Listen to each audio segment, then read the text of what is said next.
আসসালামু আলাইকুম। কেমন আছো ছোট বন্ধুরা? আজকে তোমাদের জন্য নতুন একটি বিষয় এঁকে রং করে দেখাবো।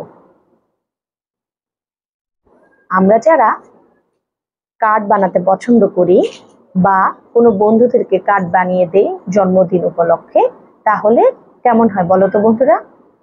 আমরা আজকে ছোট্ট বন্ধুর জন্য জন্মদিনের একটি কেক আঁকবো এবং কেক এঁকে তার চারপাশ কিভাবে সুন্দর করে কার্ড বানিয়ে আমরা গিফট করতে পারি সেটাই আজকে তোমাদেরকে দেখাবো। Happy birthday Tasin, happy birthday Tasin, happy birthday, happy birthday, happy birthday Tasin. দেখেছো এক ছোট্ট বন্ধু কিভাবে উইশ করলো? তাহলে আমরা কিন্তু এত সুন্দরভাবে কারো জন্মদিন উপলক্ষে এভাবে ছবি এঁকে রং করে তাকে গিফট করতে পারি। তাহলে ছোট্ট বন্ধু খুব খুশি হবে। আমরা কি করলাম দেখো, সাইন পেন ব্যবহার করছি এবং সাইন পেন ব্যবহার করে আমরা রং করছি। এর মধ্যে আমার কেক রং করাটা প্রায় হয়ে যাচ্ছে। তারপর আমি ক্যান্ডেলগুলো রং করব। আমরা একটা পিঙ্ক কালারের কেক দিয়েছি এবং খুব সুন্দরভাবে স্কেচের মতো করে আমরা কালারিং করে নিচ্ছি।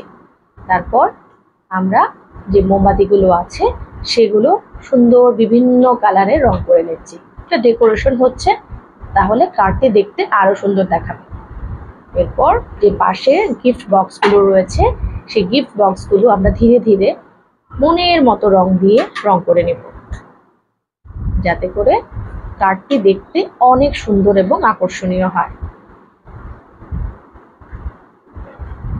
এই মাসে তোমাদের কোনো বন্ধুর যদি জন্মদিন থাকে তাহলে তোমরা এই ডিজাইনটি নিয়ে তাকে কার্ড বানিয়ে গিফট করতে পারবে।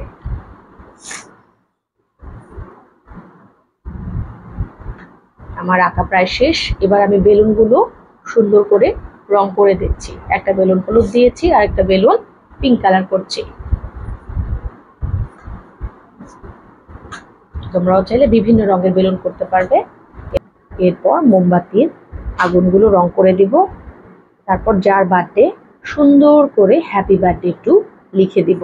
লেখাগুলো যাতে খুবই সুন্দর হয়, তোমরা হাতের লেখা এখানে বোঝা যাবে কত সুন্দর করে তোমরা লিখতে পারো।